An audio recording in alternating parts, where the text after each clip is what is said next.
Ah, bonjour à tous, aujourd'hui on va voir comment j'ai fait pour apprendre le front flip. Donc le front flip, c'est vraiment la base du freerun. Donc c'est un très bon objectif que vous pouvez vous donner au début.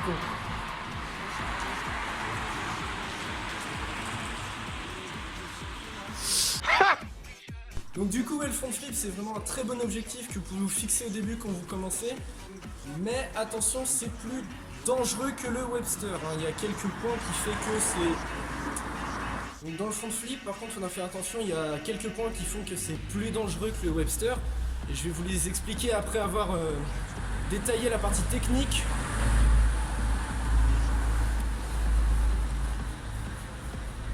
Après avoir détaillé la partie technique de la figure, si vous n'allez rien comprendre de ce que je dis. Donc on va tout de suite passer à la technique. Le salto avant, ça se fait en plusieurs étapes. Donc la première étape, ça va être la course, enfin l'élan que vous allez prendre finalement. Il n'y a pas besoin de beaucoup d'élan. Il n'y en a même quasiment pas besoin parce que la progression finale finalement du salto avant, c'est genre de le faire sans élan. Alors moi sur le béton, je ne tenterai pas, mais par exemple sur un praticable, je peux faire un salto avant sans élan. Mais pour vous aider, vous pouvez prendre de l'élan. Et pendant l'élan, il va falloir faire quelque chose d'assez important qui s'appelle l'effet pole vault. Yes. Donc apparemment, ça viendrait du saut à la perche. Voilà. Donc l'effet pole vault, en fait, c'est tout simple quand vous allez... vous êtes en train de courir pour faire votre course d'élan. Donc on va dire que ça, c'est un pas normal. Et votre dernier pas, vous allez sauter un petit peu pour aller chercher.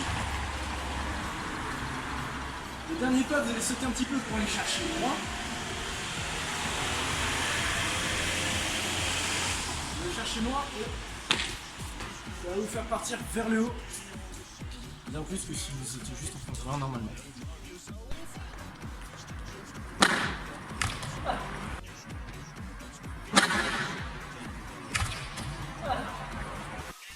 Vous l'avez peut-être vu pendant que je montrais un peu à quoi ça ressemblait l'effet pole vault.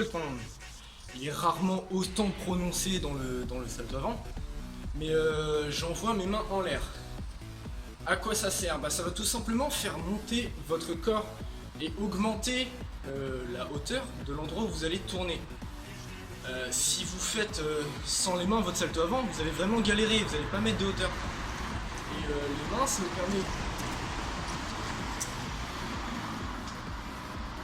Tu frère, non mais... Donc le fait d'envoyer vos mains en l'air, ça va d'une part vous faire monter, et d'autre part, comme vous projetez à la fois vers l'avant et vers le haut, ça va, si on revient là, ça va incliner un peu vos épaules, et ça va amorcer la rotation. Et c'est ce qui va nous faire tourner. Donc ensuite, une fois que vous êtes en l'air, c'est un peu comme toutes les figures, comme les saltos, en salto costal, salto arrière, salto avant. Une fois que vous avez envoyé, vous allez venir grouper. Et c'est la physique de base. Si vous groupez comme ça, vous allez tourner moins vite que si vous groupez comme ça. Parce que plus un objet est petit par rapport à son centre de rotation, plus il tourne vite. Rotation de salto avant, il faut essayer de grouper le plus possible. Et quand vous vrillez, donc quand vous tournez sur vous-même comme ça, il faut justement pas grouper parce que ça va ralentir le mouvement. Il faut essayer d'être le plus droit possible. L'atterrissage, et c'est là qu'il va y avoir quelques consignes de sécurité supplémentaires à respecter par rapport au Webster. Le salto avant, alors si vous êtes un gymnaste, l'important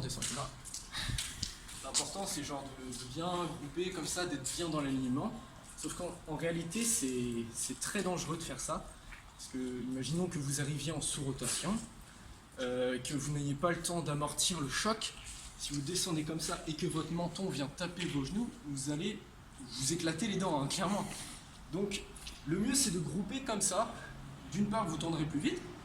Alors peut-être que c'est moins beau, moins artistique tout ça, mais vous allez tourner plus vite. Et c'est moins dangereux en cas de chute. Oh putain le bon témoin. Oh putain le C.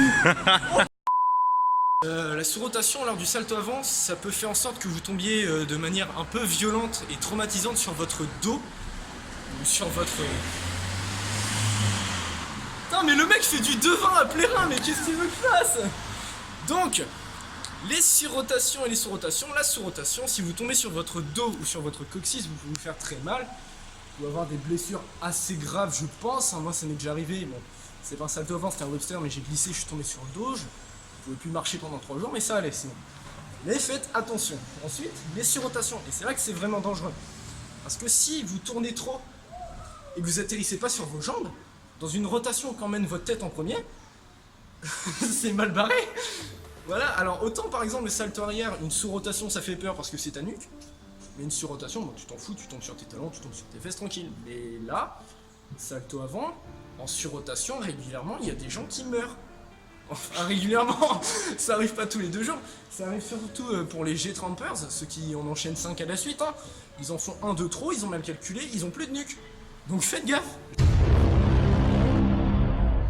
On va voir comment moi j'ai fait pour avoir les saltos avant. Ça a été très progressif, il faut savoir que mes premiers saltos avant, alors je ne faisais absolument pas de parcours à l'époque parce que ça date d'avant la 5e. Voilà, parce que je me rappelle que 5e, je me disais ah trop bien, on apprend le salto avant en gym, je sais déjà en faire. Donc voilà, enfin, je sais déjà en faire, je dirais sur le cul sur un trampo de jardin, enfin, c'est pas non plus le salto avant de ta vie.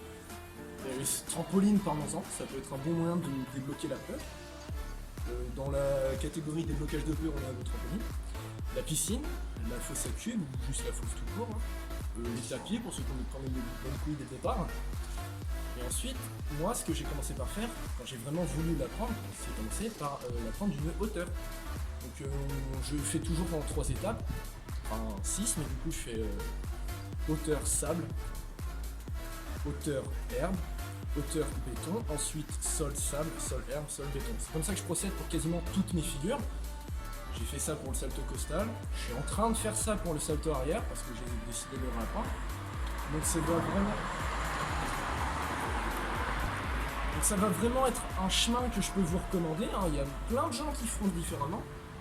Ensuite, pour vraiment, si votre objectif c'est de devenir très bon en salto avant, je suis pas en train de dire que je suis très bon, mais vous vous entraînez à faire différentes variantes de cette figure pour finalement sortir de votre zone de confort et progresser. Ça peut être le salto avant en pecnose, hein, ou carpé en français, ça peut être le double avant au trampoline ou sur le sol si vous êtes bien chaud, si vous êtes motivé ce matin. Ça peut être, je sais pas, le front 180, front 3-6, ça peut être, je sais pas, on va s'arrêter là.